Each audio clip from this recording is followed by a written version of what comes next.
Hi everyone, welcome to the Fight with Teddy Atlas. I'm Teddy Atlas III. Today's episode is presented by Teofimo, and I am joined, as always, by my main man, Boxing Hall of Famer, the legend, Teddy Atlas. How you doing, bud? I'm doing okay. Let's get one thing. We did it last week. We got a new sponsor here with this brand here that's a good brand, good quality, and most importantly, we believe in it because, well, what it stands for and because of the people behind it. And good people. And to me, I just want to say this short and sweet. For all the judges out there that are either very incompetent or worse, which would mean they're corrupt. But for all the judges out there, we don't have anything really to complain about this week. But just give it a week. Give it a week, and we'll have another bad one. So for all the bad judges that are prone to have a name that suggests they might cheat. You know, a name, you know what I mean? A name that suggests they might want to cheat, you know? And it's right out there, blatant. I mean, they're not hiding it. Cheat them! But for guys like that, and for people that just don't want to care about other people, that just can't be nice, that just can't get along, that just can't be appreciative of what they have, of being alive, of having another day where you can make it better, No matter what happened yesterday, you can make it better. You always can make it better. Or you can make somebody else better just by you being better, by giving somebody hope, just by caring about somebody sometimes outside your sphere of existence. And just not being a hater. How about that? Just don't be a hater. If you don't have anything good, just don't say anything. Just get past that little tough spot in your day where you would be more prone to maybe just be a little mean. Don't be mean. Just don't. You'll feel better. You'll feel better. You'll get past that moment of temptation to cave in, to be less of a human being than you're capable of being. You can be better. We can all be better. So in other words, fit in or F off. All right? What can I say? Let's get going. We had a lot of fights this weekend. We had UFC, we had boxing, we had all over the continent, all over the world. I mean, when you go all the way to down under, you know you're going far. So let's go, bud. And then, of course, you got the Super Bowl next week. Yeah, you got the Super Bowl. I'm going to have to put you on the spot because it just hit me that we will not be talking to our audience again until after the Super Bowl. So you're the man. You're the NFL man. Pressure's always on me. I've been going cold a little lately with the boxing picks after a tremendous start. But, yeah, I have. We'll get hot again. But give us the NFL pick. We got the Seattle Seahawks and we have the New England Patriots. Two great stories. Teams that came from being in a cellar to the penthouse. I mean, they had fallen on hard times, both franchises, and they came back. And they're at the pinnacle. They're at the top. They're at the Super Bowl. The Super Bowl. Who's going to win it, bud, and why? I'm doing a little what's done to me all the time. Okay, who's going to win, how, what, and it's pressure.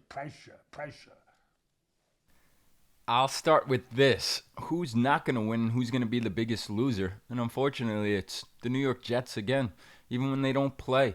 Think about it. Whoever wins this Super Bowl, the Jets are the biggest loser. If Seattle wins, that means Sam Darnold is a Super Bowl champion and maybe the MVP. And if the Patriots win, they're going to run this division all over again after they did it with Brady and Belichick and now with maybe Vrabel and May. It only took 6 years to rebuild and get the Patriots back to the promised land. It's an unbelievable job by them. To answer your question, bud, I'm leaning towards the favorite. I'm leaning towards Seattle, the team that had the bye heading into the playoffs, maybe a little bit fresher. Yes, they lost a big-time running back in Charbonnet, but they still got Kenneth Walker. Sam Darnold is playing lights out. Both fantastic defenses. I don't love the way the Patriots offense has been looking these last couple of weeks. I know May could beat you with his legs too. He's been putting the ball on the ground a lot. The Patriots defense has been bailing him out. I think it's going to be a great defensive matchup. I'm favoring Seattle. I think the Seahawks are going to get it done. Do you give the Patriots a little pass on offense last week with the weather conditions in the snow? Yeah, no, absolutely. But I go to the game before that versus Houston, where Stroud threw 4 or 5 interceptions in that game. And Drake May put 2 balls on the ground that game. He had 2 fumbles, strip sacks. Go to the game before that versus the Pittsburgh Steelers. He put the ball on the ground 2 times in that game. So they've been a little inconsistent with the offense, but the defense, again, has been bailing them out. I always look forward to the Super Bowl. I miss watching the Super Bowl with you. That's the one tradition we always did and won't be able to do this year. But it'll be fun, and I'll be rooting along for some box pool numbers for some friends out in New York. Like De Niro said to Billy Crystal in that tremendous movie, Analyze This. You're good, You're good, you. That was very nice breakdown. That was terrific. I'll leave it with this.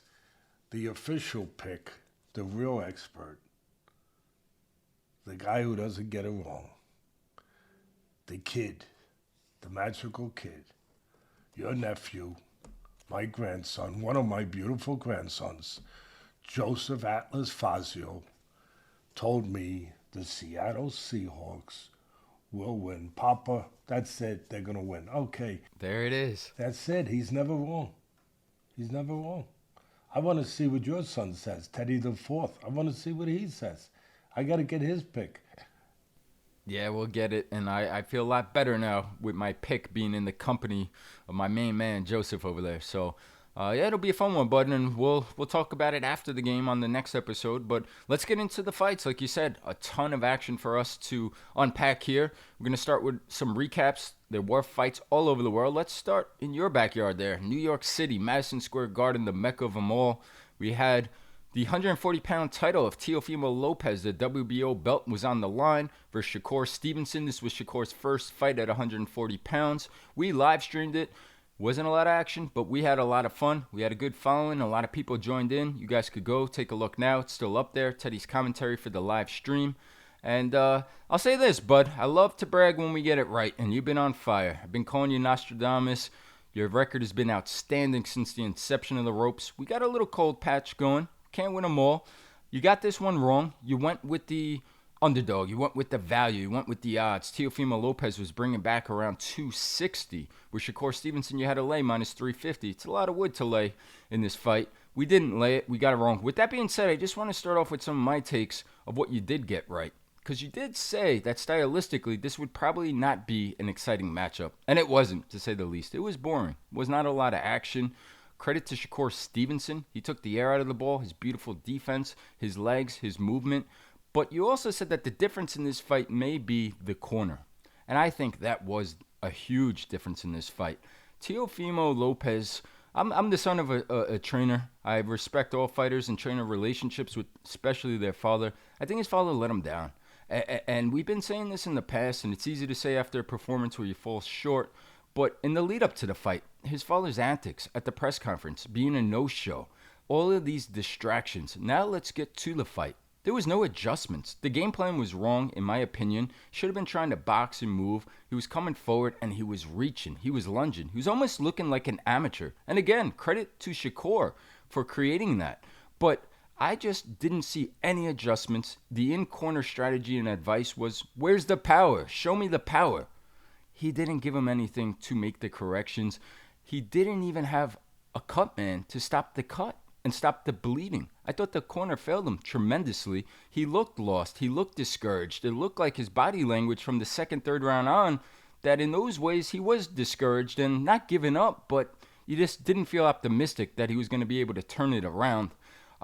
When we watched the Kambosos fight and he fell short years back, you said here on these airwaves at the fight with Teddy Atlas that if he doesn't make a change in his life soon, it may be too late, that he needs to make a corner change. He did not make that change. Years have passed. And after watching this, and I want to get your breakdown, your take, obviously, of the fight, but I want to ask you, is it now too late to make those changes? Anyway, I said a lot. I said enough. I want to get your take. Teofimo Lopez, Shakur Stevenson. More importantly than saying a lot or saying a little, more importantly is you said it right. You're saying stuff that makes sense, logical, intelligent, from a background that, you have the right to say it, that you've been around. You actually said it better than a lot of these commentators say it. And I hate to say that, but because I want our sport to be at its peak, to be at its best with the best people representing it. But sometimes it's just like, I don't know, you think it could be a little better, but definitely the corner could have been better. I mean, there was one, we had the sound off, we had it muted. We're doing a we're doing a broadcast. We had around 30,000 people joining us, so of course we put the audio off, and I did the commentating, but you had told me you listened to some of it, and you heard in the corner at one point when he was already pretty, far behind. The father told him, you got to hit him. I mean, you got to give a little better than that. I mean, I'm not trying to mock the father. I'm not trying to hit somebody when he's down. I'm not trying to make fun of him. But come on, you got a responsibility there. If you can't do the job, you shouldn't be there. But it's a father-son. Some are good, some are not good. So, they love each other, they get along. That's the most important thing. But at the end of the day, life is the greatest fight that we're involved in, and I hope they're winning that fight. But he's gotten to the point where, look, he got the kid to a high place. And the kid, whoever gets more credit, that's up to you to decide, up to people to decide. Whatever it is, it doesn't matter right now. They got to a high place together. I won't take that away from him. But there came a point where to beat the elite, he needed to make a change, it looked like. I mean, look, you could also say that he always had trouble with styles, with guys that were good defensive fighters, guys that were, that were cuties, whether it was Xander Martin, whether it was, you could go down a list. Jermaine Ortiz, yeah. Yeah. You could say that he's always had a problem with those style fighters. So this didn't bode well for him to begin with. He's a talented kid, but I often used to say after his fights, who is he? And I think it was fair. I used to say, who is he? Is he the guy that beat Loma? And that was a tight fight, and Loma was coming on late, but it was a great fight and a great performance. Was he that guy? Was he the guy that was explosive at certain times and sensational and a shining star? Or was he the guy that faltered, that struggled, to get a win? That sometimes maybe you've said if he wasn't with that certain promotional team, he might not have got it. So who is he? What is he? And at the same time, I always say this business is 75% mental. I don't doubt his physical abilities. I doubt his technique a little bit, that it could be better, it could be improved. There's no doubt about it. But his physical abilities, I don't doubt. But I always would wonder with him, was it a matter of him? He would always be hot and cold. Who were you getting? Were you getting a hot Teo? Were you getting a cold? And what was that attached to? Was it attached to the style of the fighter that he was in front of? Or was it attached to maybe mentally not being right because of what's maybe going on in his life? I don't know. But which one is it? Whatever it is, whether it's the style that he's fighting or whether it's some kind of chaos in his life, possibly, I don't know. But where is his mental level? And I always felt that was what you needed to know what you were going to get from Teofimo. What I mean from with styles, like, if he's not ready for that style, his mental level's not going to be confident. It's not going to be right. It's not going to be assured. that I'm going to win this fight, that I know what to do. To your point, in this fight, from the opening bell, it just didn't look like he knew what he was supposed to do. It didn't look like he had a battle plan. He just didn't have a strategy that made sense. The strategy for me, I'm not being a Monday morning quarterback, believe me. I mean, I've been in the business as a trainer, commentator, fighter for 50 years. I said before in the breakdown that there were three elements to this fight technically and physically, but technically that Teo had to check the box to win this fight or to have a chance to be in the fight. He wasn't in it. One, he had to work his way in. He couldn't reach. There were certain things that he had to do, but there were certain things I said in the broadcast when we were doing the live streaming, bud. It's not just about what Teo has to do tonight. It's about what he doesn't have, what he has to not do. You have to know what not to do, sometimes more than what to do. You can't reach. You can't look for one punch. You have to know that. You cannot look for that bomb, the right hand, whatever. You can't look for that with a great defensive fight. If you do that, you're going to come up short all night and you're going to get pot-shotted and counted to death. You make it easy. You got a guy who controls range, probably better than anyone in boxing. Give Shakur his roses. Give him his flowers. Give him his dues. His last fight, he put offense and defense. This fight, he some people say, well, he could have did more. No, he was brilliant. He gave a class, a master class of boxing, of the sweet science.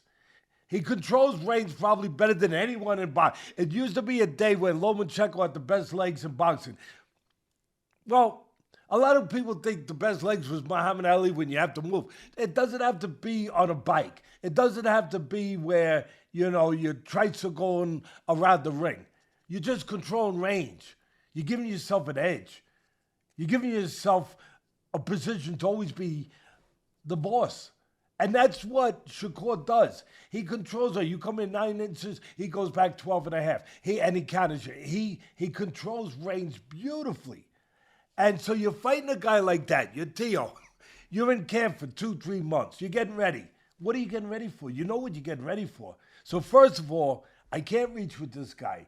He's too good a defensive fighter. He's got good eyes, good vision, good reflexes, everything, instincts. He's got everything from a defensive standpoint. Quick hands, good technique. We knew that Stevenson was technically the sounder fighter. That wasn't even a contest. What I gave Teo a chance was I thought athletically he could match up. Athletically. But you still had to bring that athleticism in the right form, in the right way. You can't reach in. So he's reaching in with bombs. That's the first thing. The second thing, you got to use a feint. The art of feint, I know it's lost, but to good trainers, it's not lost. If there's a few still out there, and there's a couple still out there, there's not a million, but you got to feint. You're fighting a guy that controls range, a guy who's a ghost, a guy who's hard to hit. You don't just throw. You're not going to hit him cold punches. You give him a little feint. You make him make his foot movement too soon, too premature, a little premature. And then you know where to go. You don't get out of position. You get him out of position. Get it? You throw his timing off. Get it? You trick him. Get it? You give a little feint. He moves. Now you work your way in. And you don't throw one jab to get in. You double it up. Because you got a guy who's stepping out on you. You have to close that range. 2 jabs. One, you're going to come up short. And you're going to leave yourself available. He's going to fill the space. That's what counter punches do. So, double the jab. Work your way in. Bring your feet. Don't get top heavy. Don't reach. If I'm in camp, I'm writing it on a board. The first day in camp, it's up on a board. This is our goals every day. These are our goals. What not to do, what to do. We're not going to reach in. We're going to work our way with double, not single jabs. We're going to feint. Make him make his move. Make him show us what he's got up his sleeve. So then we know how to track him down, and we're going to go to the body. We're going to go to the body. We're not going to reach the body because that can be a problem with a guy who controls range. We're going to work our way to the body. But we're going to take a little air out of the tires. And then one last thing, plan B. Where's the plan B? I didn't see plan A. I love when people say, hey, where's the plan B? Hey, where's plan A? Forget about B. Where's A? I didn't see A. But my plan B would have been, you can't get to him the traditional way, the conventional way, the way we're used to getting to a slick guy, working your way, bringing your feet, coming in behind double jabs, feint. You can't get to him that way. Then, you know what? Get him to come to you. Then box a different way, like my son mentioned about boxing. Box a different. People say, how are you going to outbox a boxer? Yeah, you don't get around much, do you, buddy? You don't get out too much. Yeah, you can do it. You use your jab, you step out. Make him come to you. Don't give him nothing. Don't let him counter you. Boom, step out, come back in and out real quick. You got quick feet, you got quick hands. That's what I was looking for Teo to do. That's why I gave him a chance. You use your jab, you go out. You get him, you entice him to come forward a little. And then, bop, bop, bop, you counterpunch the counterpuncher. Those are the kind of things that you had to be working on in camp. You might still lose, but you give yourself a chance to win. They didn't give themselves a chance to win.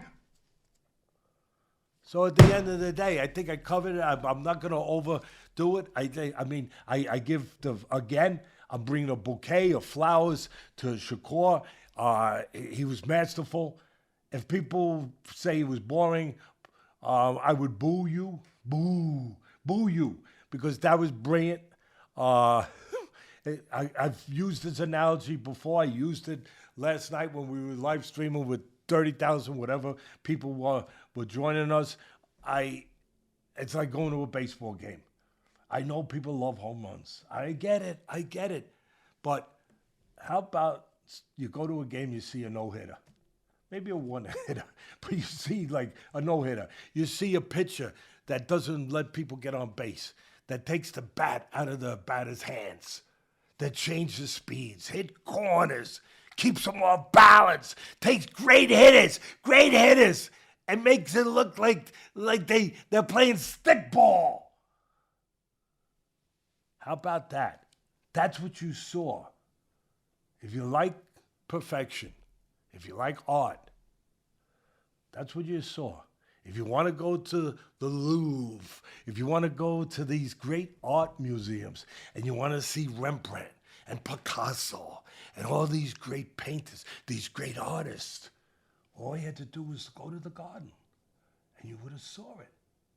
Every stroke was perfect. The shading, the color mixes, everything was Rembrandt-ish. It was great. And the other guy, I know he doesn't bring a paintbrush. I know he's a graffiti guy. He brings his spray can. And graffiti can be great too. It could be an art too. But not that graffiti. You have to have a plan with the graffiti. You have to know where you're going to spray it.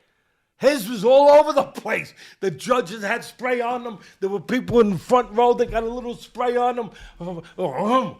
I mean, yeah, even if you're going to be not a Rembrandt, everyone can't be Rembrandt. But if you're going to be a graffiti guy, beautiful. Be a graffiti guy. Know where to spray it. Know when not to spray it. That wasn't the case. It was Rembrandt's night. It was. That was a great breakdown. I loved it. I love the analogies. The baseball one, it was perfect. He did take the bat out of his hands, and he did pitch a one-hitter. 119, 109 times 3. Unanimous decision. And we'll see what's next for both of these guys. Shakur might move back down to 135. I know a lot of the fans out there want Shakur versus Tank next. Tank needs to get a lot of stuff in order with his life before we could talk about that. But we will see. We'll keep it moving.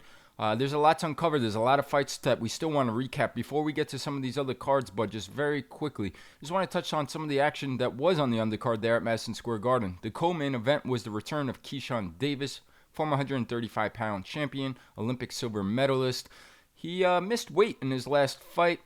the fight was canceled. He took some time off for mental health, made his return, was very impressive, got the stoppage in the final seconds of the final round, knocking out Jermaine Ortiz.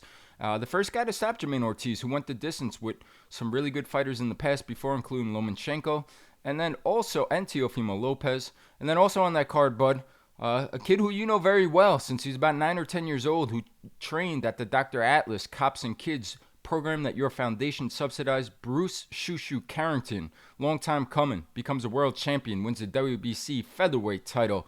Devastating knockout in the 9th round. And then, for some laughs, you've seen it all in your 50 years of boxing. I don't think you've ever seen this. I have never seen this. But Jarrell Miller. I love Darrell. Go ahead. Yeah, no, Jarrell, his hairline threw in the towel. He got hit, and the toupee went flying in the air. It was almost a skit right out of WWE. He rips it off in between rounds. He throws it to the crowd. I just want to. No, he's a lovable guy in his own way. I know he's had problems here and there with failing tests, and he hurt himself more than anything and blew a lot of money. He's always tough. He's always game. He's heavy. He's big, but he's always trying. He got robbed against Ruiz. We were there in California. They gave him a draw. He definitely won that fight. He got robbed, please. And but he's hurt himself many times, and but I like him. I don't know. And he made fun of himself. He laughed at himself. I don't know why he was wearing that thing in the ring. Let's put that up there. Let's let that. Oh, we will. No, I don't mean that. I don't want to make fun of him no more. And we're not making fun. We're laughing with him. That's the difference. We're not laughing at him. We're laughing with him. And he laughs at himself, so it's okay. And I really do like the guy. He's a fighter. But what I was going to say is we'll put up on here, do's and don'ts in boxing, right? Do's and don'ts in boxing. Don't wear a toupee in the ring. It's just a good thing. It's just, I don't know, it's just a good thing to remember. I mean, I never thought we'd have to have that one up as a don't. But maybe that is one that has to be put up there. And I don't want to hear no more hair jokes about he won by a hair. And it wasn't close. My God, it was close. It was a close majority decision. No, I was waiting for it if they really wanted to do something special. The ring announcer, if he was creative, right? If it was me, I got to be honest, I might have got fired. But the ring announcer could have said, and winning by a hair, Darrell Miller. Yeah, I mean, you could have just improvised. You could have created right on the spot. He instead of split decision, a hair-thin decision. Here it is. Anyway, we did enough with that. God bless Darrell Miller. Don't wear that stuff anymore into the ring. It's not a good practice. Yeah, and congratulations to Shu Shu, Bruce Carrington, to Keyshawn Davis's ring return, and the last thing I'll say is we're kidding, having some fun here, playfully, about Jarrell Miller's toupee flying off. But I want to ask you this: is that something that now seeing that moving forward, does the commission check a guy's head? Do we need to start doing that now? That somebody doesn't put something in there and trying to headbutt? But I mean, seriously, does the referee, when he touches the cup, does he touch the head too? And he might have to. You never know now. I mean, we're reaching out there a little, bud. But we're going to Star Trek territories, to outer limits, unknown universes right now. We better tell Captain Kirk, pull back a little bit, Cap. Pull back and maybe, beam him up, Scotty, and make sure his toupee comes with him, okay? Make sure, okay, aye, Cap. But, the one thing I want to throw in there about Shu Shu, since he did come from our gyms, the Dr. Atlas Foundation gyms that started those gyms years ago and ran them for, subsidized them for 10 years just to get kids off the street. And who knew? Look what comes out of them, a bunch of world champions. But a good kid, Shu Shu, stay the good kid, stay the championship person. You've been through a lot in life, a lot more than you've been through in the ring. And you deserve to be a champion because you've handled so much in life. and keep handling it. You've handled the bad stuff, and I know what that's been. And God bless you for handling that. Handle the good stuff now. Handle that. That can be just as tough as the bad stuff sometimes, Shu Shu, to handle. So handle that too. And I love the way you place punches. You placed them so brilliantly. And your defense was part of your offense. You made them miss. A lot of people miss that. You made them miss. You were technically right. You made them. It wasn't just speed. It wasn't just all that. It was being smart. It was having good eyes. It was about being technically sound. You made them miss. You created an opening. And I'll say it again. You placed a 3-punch combination, body and head, just brilliantly. Really brilliantly. Handle the good stuff. Handle it. Yeah, I've liked the way he's always handled himself outside of the ring. And again, congratulations to him. How sweet to do it at home in New York City for his first world title opportunity. And we're going to keep it moving, bud. We got some more fights to unpack here. Before we do, quick pause. Thank today's sponsor, Athletic Greens. Athletic Greens, the all-in-one daily drink to support better health and peak performance. These guys spent 10 plus years with top nutritionists and doctors to create this formula.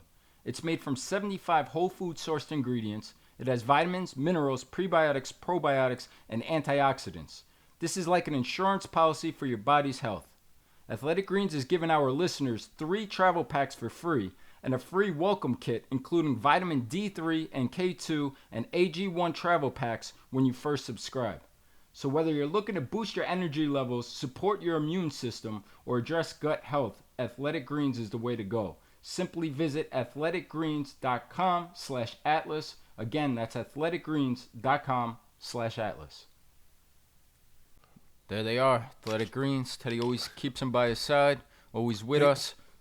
They always fit in. They never have to F off. That's right. If you have this, you always fit in. And talking about fitting in, let's fit in another fight, bud. Let's move over this one. I'm shocked you were able to watch it. I was going to say, I'm not sure where it was. I believe it was on Roku. I don't know. It was on one of the apps. It was Top Rank Classics. It was in San Juan, Puerto Rico. And it was a unification bout. A really good fight that I wish would have been maybe on the co-feature of the Madison Square Garden card. But this was Xander Zayas putting his 154 belt on the line. Unification bout versus Abass Baraou. And Abass just won the world title in his last fight. So just want to start off saying credit to both of these guys. Their first title defenses, they agreed to put it all on the line. And Baraou, never afraid, from Germany to travel, goes into the backyard of Zayas. You nailed this one right. You previewed it right for the members at the ropes. You said that if Zayas controls the outside, he should win the fight. And that's what he did. He controlled the outside, and you said that Baraou would come on, that he is a little mighty mouse, that he throws a lot of punches, that he pressures, and that the mid to the later point of the fight, you'll start to see a little bit of that pressure, and will he wear Zayas down? Credit to Zayas, who was able to handle his own, control the outside. I thought he fought a very smart, disciplined fight. In the end, he winds up winning a decision by majority decision, which shocked me, especially there in his hometown of Puerto Rico. I thought it was a unanimous decision, but nonetheless, unification win for Xander Zayas. Just want to get your take on this one. Let me start with the bad, but it wasn't that bad because thank God the right guy got it. Zayas won. He won it. It should have been a unanimous. And when I say the bad, let's start with the bad. We have a little insider information. We know the sport. We know the business, right? And I'm not going to belabor it, but at the last minute, a German judge was brought in, all right? And guess where Baraou is from? Take a guess, bud. Where's he from? Not Germany, is it? Yeah, Germany, yeah. Believe it or not, yeah. Believe it or not. That's the judge that gave it to Baraou. And I'm not going to say anything else. We got to stop this. Anyway, Zayas, young kid, good kid, everything I know about him, good. Baraou, the same thing. I really appreciate both these guys. They got different styles, drastically different styles, and definitely different kinds of talent. But where they have the same style as the way that they live their lives from everything I know. They're good kids. They're good people. And Baraou is just a tough son of a gun. He covers up. He moves his head. He comes forward. I thought he could have used his jab more. I thought he got a little out of sync, out of stride, out of character. He's not just a tough guy that comes in. He's usually a little more buttoned up. He's a tough guy that comes in, but he comes in behind the jab. He goes to the body, works his way in. He doesn't look for one punch. He started looking for one shot. It had a lot to do with Zayas, the way he was controlling range, too. He frustrated him. He got him to look for one shot. But I was a little surprised Baraou didn't stay more buttoned up to the game plan of working his way in more with the jab, going to the body a little more, keeping the pressure, but doing it without letting some of the big shots like a right hand go a little prematurely. Instead of getting a little closer, instead of, again, looking for one shot. I thought he started looking for one shot in the middle, early parts of the fight, instead of trying to use the jab to take away Zayas' jab a little bit, to slow him down a little bit, to kind of control him from navigating the outside, which Zayas was doing a great job of navigating the outside. I thought he used the jab a little more to the chest, just to slow him down again, just to stabilize him a little more and pick spots to the body and gradually get in, instead of looking to get in spots from a little bit too much distance. But and then at the end, Baraou did what we knew he would do, what I thought he would do, what is his character to do. He made it a war. He got in there. It was one of the great rounds. The last round has got to be up for round of the year. It's got to be. That was good stuff. Oh my God! It was the drill in Manila. It was. It was Ward Gaddy. It was Castillo. And Corrales. Corrales. The first one, it was Bobby Chacon and Bazooka Lamone. I'm going back. It was unbelievable. That 12th round, forget about it. It was Eubank and Ben in their first fight. It was an unbelievable 12th round. Here it is in a nutshell. The young Xander Zayas, good technically, good boxer. He fought his fight, and he was consistent.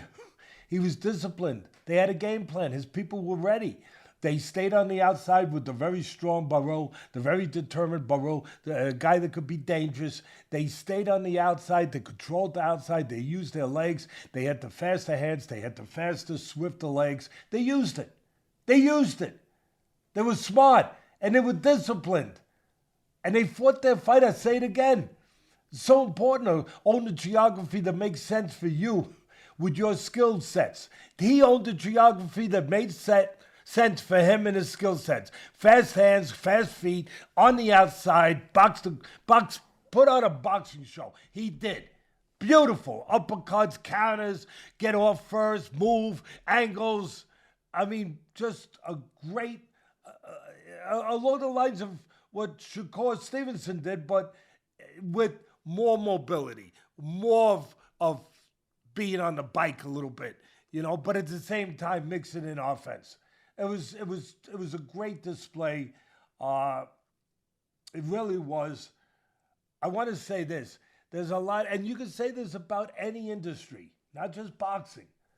There's good people, there's bad people, there's smarter, there's less smarter, there's people that care more about what we think as good, try to be good people, what is important to care about other than just making money, things like that, family, relationships, how the fighter's going to do down the road.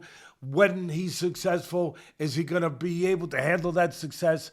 Is he going to be able to put away for a stormy day? Is he going to be okay in those ways? And there's some that do that, there's some that don't. And I know that the manager of Zayas, Peter Khan, does that.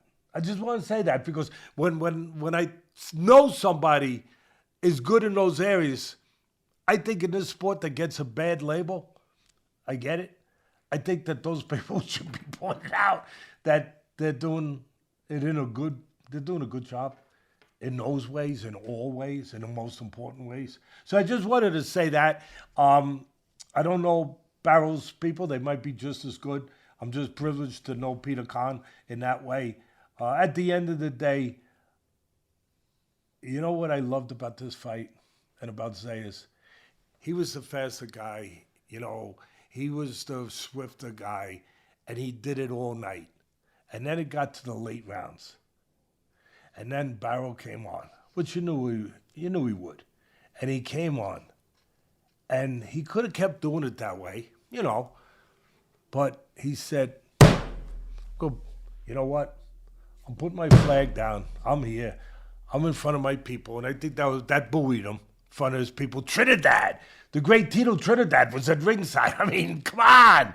You're not amped for that. So he's got all his people, great island. An island has put out great champions. And such a small island, such great champions. Unbelievable. It's like that little town in the Dominican Republic that puts the great baseball pitchers, great baseball players out. It's incredible. But at the end, he could have kept moving. He put his flag. He said, "No, I am here. I'm going to be the next top fighter in Puerto Rico. I'm going to represent them, my people, myself, and I'm going to stand here, and I'm going to do what they did at the Alamo. I'm going to fight. I'm going to make it. I'm going to stand in my fort, and I ain't giving up my fort. I ain't giving up my place here. Yeah, I could move, I could run, and I did it. I moved, and I boxed all night. But now, I'm going to stand right here and fight fire with fire.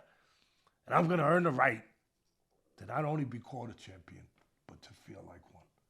To walk out amongst my people with all the great champions, Trinidad, with all of them out there, walk right out and say, I fought like a champion, I behaved like one, right? Right! Congratulations. Yeah, congratulations. Very well said by you. I love the breakdown, and I love that you gave credit to the manager, Peter Khan. I just want to piggyback off of that real quick. And besides doing a great job and looking out for his fighters, they want the best. They're not just trying to keep titles and protect them. He had Andy Cruz last week versus Muratalla. Just wins the title with Xander Zayas. Puts him in for a unification bout. So just wanted to say that. Congratulations again to both of them. And let's keep it moving, but let's move over now to the UK, back across the pond. We're going to stick with the 154-pounders. We just talked about the unification bout there with Zayas and Baraou. Well, we had another title fight. The IBF title was on the line, and this was Bakhram Murtazaliev's belt versus Josh Kelly. This fight was in the UK, where Josh Kelly's from, in his backyard. And this was a very interesting fight. I thought this was a very close and competitive fight. I thought we did get this one wrong. We picked Murtazaliev at the ropes for your fight pick by knockout to win the fight. We weren't going to lay the bigger odds, so we gave it by knockout. And it came close. It came very close in the 9th round, but we fell short. But I just wanted to say that you did get a lot of things right. The way you wrote the report, you nailed this one. You said in the preview that Kelly reminded you some of another fighter across the pond, Willie Hutchinson, in the regards to the awkwardness, right? In the way he could box and he could move, and then he pop shots you, jumps in, clinches, ties you up on the outside. Very, very awkward fighter in style to fight. He also had the home crowd behind him to lift him up. And you touched on the ring rust of Bakhram. Bakhram's last fight was on 10/19/2024 versus Zoo. It's been a long time, and I think he did have some ring rust. It took him a while to get going. He did get going. He was dropped early. He winds up returning the favor, scored a knockdown of his own in the 9th round, but it was a little too late. In the end, Kelly hangs on. Close fight, wins the decision. What'd you make of the decision? What'd you make of the fight? I thought Kelly won. I thought Kelly won the fight. Yeah, I mean, you're not going to get anything else from Teddy Atlas. He picks it wrong. I ain't going to finagle something to make myself look better. When I'm right, I'm not going to go, say, yeah, I was right. When I'm wrong, yeah, I was wrong. I thought Kelly won it. I thought he earned it. He got off the floor in the 9th. I did think, and this for the haters out there, please don't go, well, do what you want. I don't care, But I thought, and I'm not saying that it swayed the fight. I'm not saying it influenced the fight. I'm not saying that, but I will. I would have said it if I had Kelly. Trust me, if my reputation is worth anything, it should be worth that I do face the piper, I do face the music, and I'm not changing things just to be right, or I'm not going to knock somebody because I don't like them. If I think somebody I might not have a lot of respect for is doing a good job, I'm going to say it. So I've never been influenced by those things. I've always tried to be better than that, and pride myself in being better than that as a human being and a professional. But I have to say, in the ninth round, when he finally caught up to him, he hit him on the head with a good shot. But when he finally caught up to Kelly, which I wrote it down, that I think he might catch up to him late. I did think the ring rust would take a while. I did think the style of Kelly was going to be tough with his legs, his movement, his quicker hand. He had quicker feet, he had quicker hands, no doubt about it. Murtazaliev, his thing was to bring pressure, be stronger, be more physical, be the better puncher, even though Kelly dropped him, give him credit. With a jab, he dropped him. Yeah, because he got him coming in, because he made him miss, because he got him reaching. He got him out of sorts because he fought his fight. He controlled geography that he needed to control on the outside, and he made him reach. And when he reached and he got out of position, he hit him with a solid jab. You hit a guy a solid jab on the chin, you're going to hurt him. You could even knock him out sometimes. So it's a matter of hitting a guy clean and with timing, not just power. And at the end of the day, in the ninth round, when he finally caught up to him, I just thought the ref was doing a little home fixing. 100%. I just thought, I'm telling you, and again, I'm not saying that because I had Murtazaliev. I'm not saying it for that. I really am not. Trust me. I'm just, again, if I took Kelly, I would have said the same thing. I would have said Kelly was benefited by a little bit of help there by the home judge, the home ref, where he gets hurt, he gets up, he's still plenty of time left, and all of a sudden, he breaks them. And when he was breaking them, I was like, what are you breaking them for? And it looked like he was talking to Kelly like he was going to reprimand them and maybe take a point away for grabbing or warn him, whatever. He wouldn't have taken a point away because there wasn't enough infractions. But I thought he was going to warn him or do. He takes him, he talks to him like he's going to reprimand, and 10, 15, maybe more seconds go by, and then he separates and pushes him back. And I'm like, why did you just do that? Why did you just do that? Why did you just do that? Wow. That was a hell of a time to decide to do that. And then the last couple rounds, Bud, I just felt like the guy was hovering over them, like almost like if Murtazaliev hurt him, he was going to step in maybe and break them or something. Like it was really uncomfortable.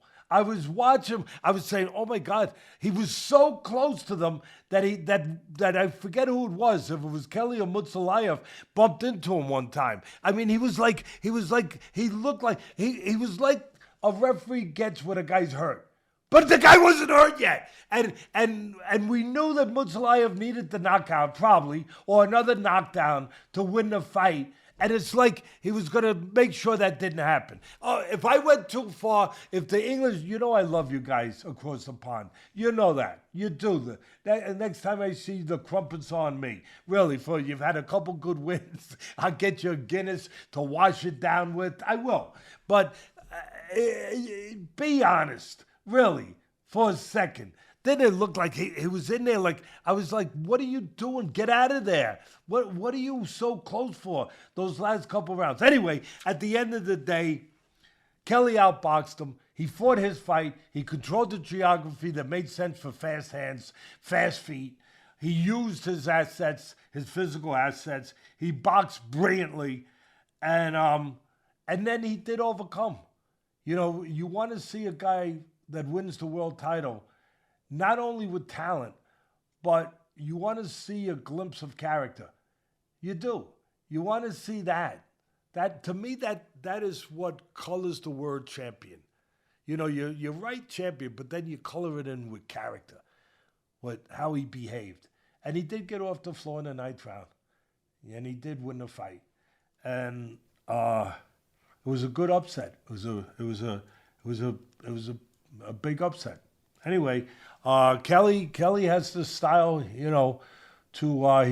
got one loss in his career. Obviously, he was up for this fight. You could see it. You really could. He rose. And being home, I often say that you got to fight alone in that ring. Really, you're not bringing the crowd in the ring with you. You're alone in that ring. But there are times in fights, I've been around a long time, I've been all over the world, where a crowd will buoy a guy. It's kind of like giving them legal steroids. The crowd can become a boost of legal steroids. Nothing dirty, but that influence, that impact of the crowd, that support, that love, all of it, it bullies you a little bit. It gives you that little boost. And I think Kelly made good use of it. He was ready. His people were ready. Congratulations. Yeah, congratulations, Josh Kelly. A lot of action in that 154-pound division, but a lot of activity going on. We just talked about Zayas. Now Kelly has a belt. We have Fedor. We have Boots. We have Virgil. I'm excited about that division. We'll see what's next for all those guys. Next for us, final recap of the day. We're going to switch gears from boxing over to the UFC. We got with you right now. It's going to make our main man, Richie, the birthday boy. Happy birthday, Rich. Yeah, happy birthday, Richie. One of his favorite fighters, Alexander Volkanovski, put his title on the line, the featherweight championship fight in a rematch versus Diego Lopes. It was in Australia, like I said, the home country of Volkanovski. And I was disappointed in this fight, bud. I wasn't really that excited, to be honest, going into this rematch. I did not want to see the rematch. I didn't think the first fight warranted it, in my opinion. We got the rematch. Diego Lopes is always a fan favorite, and maybe that was part of that. But I thought he dropped the ball. I didn't see any game plan. I didn't see the right game plan. I didn't see any adjustments from the first fight. I thought he waited all night long. I thought he, was looking to me like he was looking to load up on a big shot, and he wasn't letting his hands go enough, and he just couldn't pull the trigger. He did have one flash of success that was in the third round, a flash knockdown he scored. And when he did it from the southpaw stance with a right hook. I thought he should have stayed in the southpaw. He kept going back to orthodox. In the end, credit to the great Alexander Volkanovski.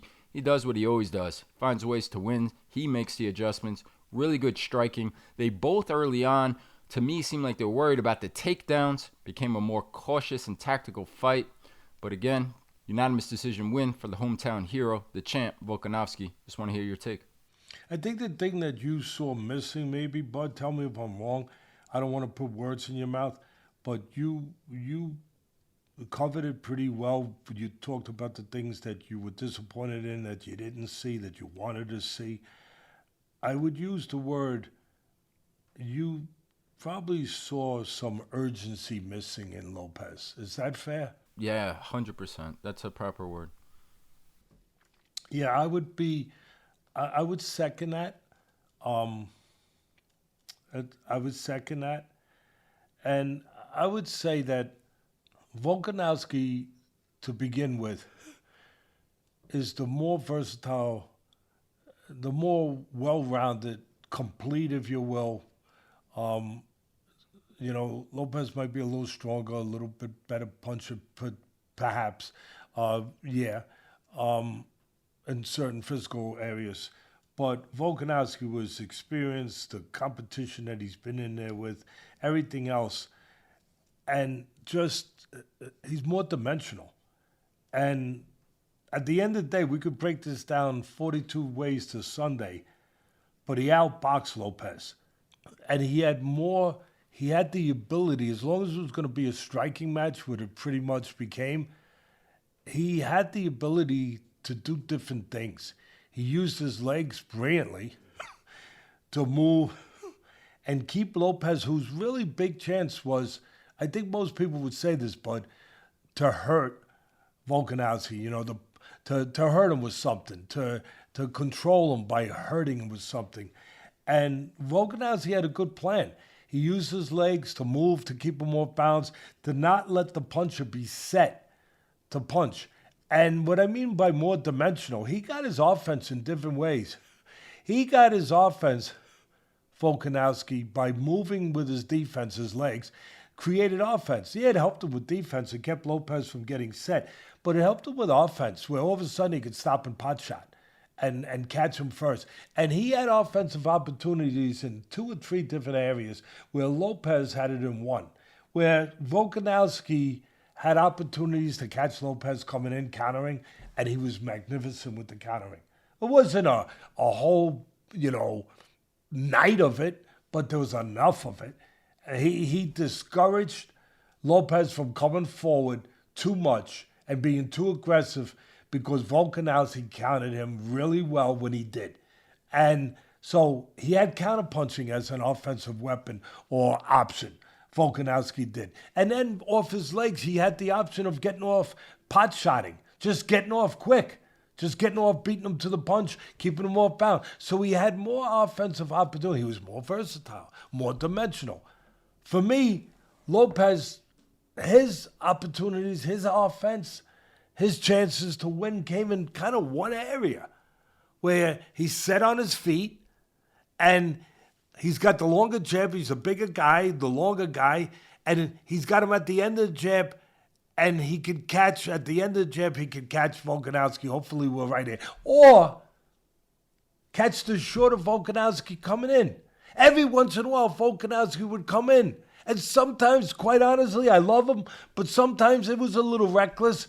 But to your point, you used the right word. I said, oh, he's stealing my lines.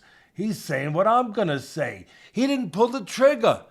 He came in, Volkanovski came in, and you could see, counter. That's it. He's coming in. You got him to come in. Boom, boom. That's the time to punch. And he didn't. He didn't pull the trigger. He missed. There was a lot of missed opportunities for Lopez. Maybe the lack of urgency. Whatever. Maybe Volkanovski keeping him off bound, being more versatile, got him into the wrong frame of mind, kept him tentative. Maybe that's what it was. Whatever it was, it played out that way. And the one knockdown that you said where he hurt him, flash knockdown, man, they both have good chins. Both of them, they got good chins. Volkanovski, he caught him a right hand. Unbelievable. His knees buckled Lopez, but he kept going. And then Volkanovski got dropped, a flash knockdown, as you said, with the southpaw right hook. Wow, that was a short, beautiful hook. It was beautiful. And it dropped him. He got right up. Great chins, great wills. But it was only moments. He needed more than that, especially over down under in Australia. He needed more. At the end of the day, my fight plan for Lopez would have been this. To create the things I just talked about that were missing, my fight would have been this. Keep him at the end of your jab. He pushed it. You got to snap it out. Snap out the jab. Keep him at the end. You push it. You let the guy make ground on you because he knows it's not a full jab. He knows you're giving him room to, have a pass. To have a pass. To come in. Say, yeah, I'm allowing you to come in 3 feet. No. Keep him all the way out with a snappy jab at the end, right? And kind of force Volkanovski to get restless, to get a little anxious, to take a risk, to feel like he has to come in to get to you now. Because nothing much is happening, but you're controlling the range. You're keeping him on the outside. You might be stealing moments of the round. And you tempt him. You make him have to take a risk. And when he does, pop, pop, pop, you counter him. That's a disciplined fight. That takes a lot of discipline to fight that fight, especially in somebody else's backyard, where you kind of feel the pressure to do more. I better do a little something here. I might not win that way. But to me, that was your best chance to have opportunities to bring what you have an edge with, what you needed to bring, power, knockdowns, hurting him. That's it. I'm done. I'm done with this witness. Like Joe Pesci said in my cousin video. I'm true with this guy. 37 years old, Alexander the Great, He's still doing great. it. And I got to say this, but I was cracking up, dying laughing at the end of the fight. He gets himself in a very awkward position where he's on top of Diego and his backside. Yeah, and he's putting his hand up, fist pumping to the hometown crowd as he's sitting on his face. Oh, he's got a personality too. Oh, what a character. Huge fan. Congratulations again. And I will finish on that topic with saying this. Congratulations to you and all our members over at the Ropes. You nailed this one. Gave out a winner over 3.5 rounds. It was a no-sweat play on that one. Fight went the distance. So it was another winner. And with that being said, if you guys want more picks, you want more Teddy's reports, come check out the Ropes. And with that being said, bud, we have one more report that's up on the Ropes. And I want to get your preview and prediction for that. That's next week. We're going back across the pond to the UK, going to the featherweights. Going to have a title fight. Nick Ball and Brandon Figueroa, a former two-weight world champion Figueroa is, taking on Nick Ball for Ball's featherweight championship. And if you were to say fights that you want to make, fights that you think can't miss, all action, phone booth wars, two fighters with chins, with heart, all guts, this would be it. I can't see how this isn't going to be a great fight. Just want to hear your take, Nick Ball versus Figueroa. These are the kind of fights that matchmakers, if they're smart, if they're good, if they want to stay in business, if the promoters are smart and they hire a good matchmaker, they put these kind of fights together because it's not only about putting names out there and putting stars out there and putting undefeated guys out there to bring the crowd, but it's about putting on the kind of fight. We always say styles make fights, and it's true. It's about putting on the kind of fights with the kind of fighters that are almost guaranteeing, or guaranteeing as close as you can get to a guarantee that it's going to be a great fight, an exciting fight. That's all the fans want. They want pop for their money. You know, they want value for their money. They want to see a fight, you know. And yeah, I know you can have a great boxing match too, but you have to know how to put styles together if you want to stay in business. And you have to be able to come up with the styles of fighters, not just their records, not just their brilliance of talent, you know, of how many, you know, national titles and Olympics they won and everything. That's all great. But who are you putting them in there with? How will their styles mesh? Will make a good fight? Because that's all the fans care about. This is going to be a good fight because of the styles. It almost can't help but be a good fight. Both busy guys, both aggressive guys, both guys that want to be the boss. It's going to be in the UK where Ball is beloved, and the fans are going to be going bonkers for him. Figueroa, you got to love him. I mean, if you don't love Figueroa, you don't like boxing. You don't like fighting. Just game as they come, tough as they come. Not a huge puncher, but he tries to break every punch stat record out there. He just keeps throwing. He comes forward. He gets in your grill. He goes to the body. Goes to the head. He brings will. He brings everything. He tries to take your will away. He tries to evaporate your will. He tries to be. He don't try to be. He's real. I mean, he's that Bruce Lee character. He's that kung fu character in the old kung fu movies. They go, yeah, and he goes through your chest and he pulls the heart out, and then he takes a bite out of the heart. I mean, that's what he tries to do. That's his intention. He doesn't hide from it. He doesn't say, I'm going to trick you tonight, I'm going to do this. He's like Vince Lombardi with the Green Bay Packers when they ran the power sweep back in the day, and he said, if everyone does their job, if the guards pull, the tackles do this, and the running back follows this, we can tell the other team what we're doing, and we're going to get yards. We're still going to be successful if we execute it this way, even if we tell you it's coming. Figueroa tells you it's coming. The power sweep is coming every play. And either you handle it or you don't handle it, but it's coming. So that's going to be him. Here's my question. And Ball he won't match that volume of punches. Nobody does. But he throws a lot of punches. He's the better puncher here. Neither one of them is a dynamite punch. Ball's the better puncher here. Ball's the guy that will explode more in burst.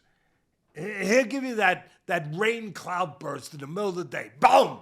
Like, whoa, and then it stops for a minute. Boom! Then it comes back. He's going to come in burst. Figueroa, he just keeps coming. He just keeps coming. It's not in burst. It's just continual. So that's the difference in their offenses. That's the difference in their styles. That's the difference in their aggression and their volume of punches, how they go about it. Ball, a little more power, more in bursts, more in spots. He'll step out, he'll box you a little bit. He'll use a jab and spot. He has those dimensions to him. Figueroa will jab his way in, but he's just going to go inside, get in the kitchen, and start cooking up.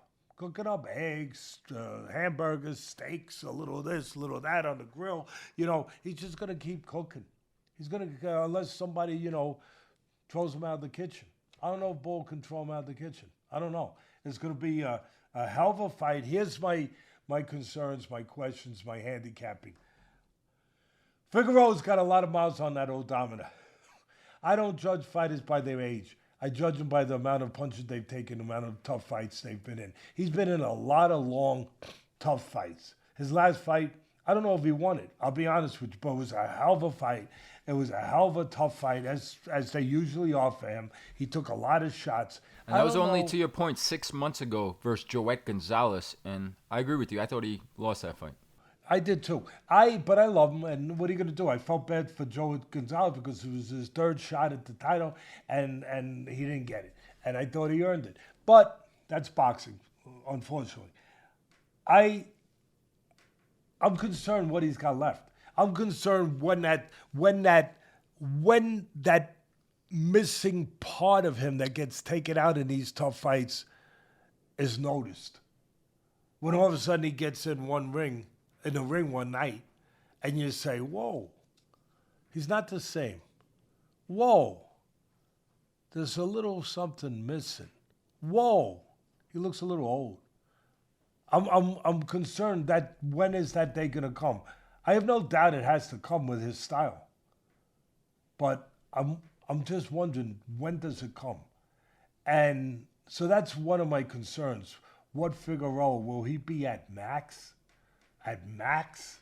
Or will he be a little less because of what was left in the ring? Again, in his last fight. And Ball, he's been in a lot of tough fights too recently. A lot of tough fights. He goes 12 rounds. He's in a lot of tough fights. Not as many, not as old, not as many as Figueroa. So he should be a little fresher, but he has been in tough fights too. At the end of the day, I think there could be cuts here. Both guys are in there with their heads. I could see Ball was cut in his last fight. They're in there like billy goats. Both these guys. Do not think that can't be a factor. And why do I bring it up? Because I like Ball to win by decision, especially in the UK. I think it's going to be hard to beat him. But I think it'll be close. I think it can be close. It could be, especially depending on what Figueroa has left, okay? But I think if it is a stoppage, there could be a stoppage from cuts. There could be an underplay. The play you would say is going to be the over. Ball, winning, decision, over. Obviously, that would be over. But I'd look at the under and just say, okay, what is it? Let me think about the possibility of a cut interrupting this fight and bringing it to a shorter end than it normally would have been brought to. That's it. That's my breakdown. Hope you guys are doing good out there. And I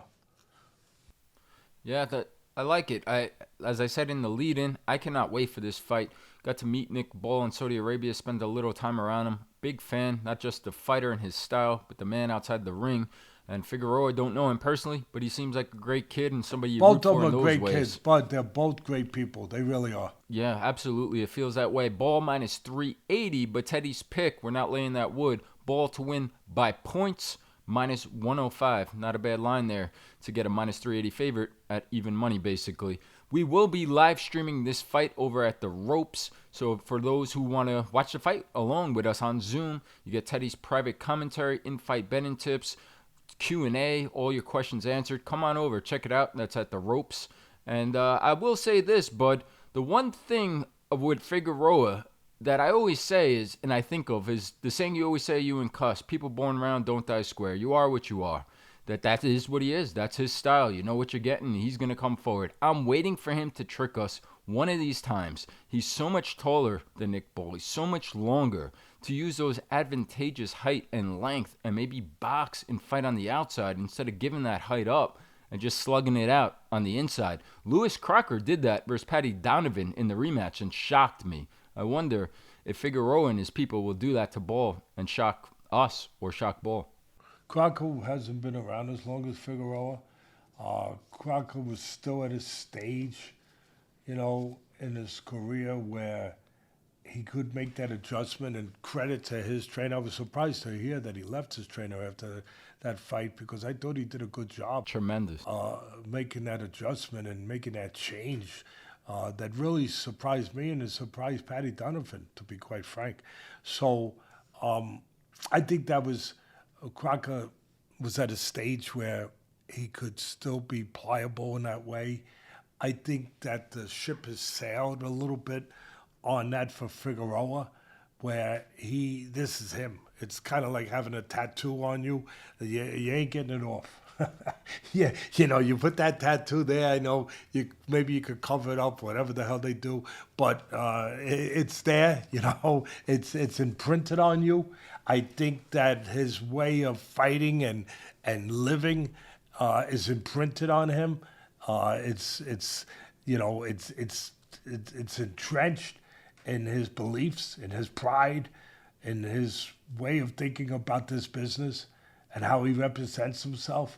He's going to come forward. I mean, could he use the jab a little bit? You're right. Could he use the jab on the outside, do a little bit? Yeah, for about until the national anthem finishes. Then once the national anthem finishes, okay, let's go. We'll see. But at the end of the day, I see a good fight, a close fight.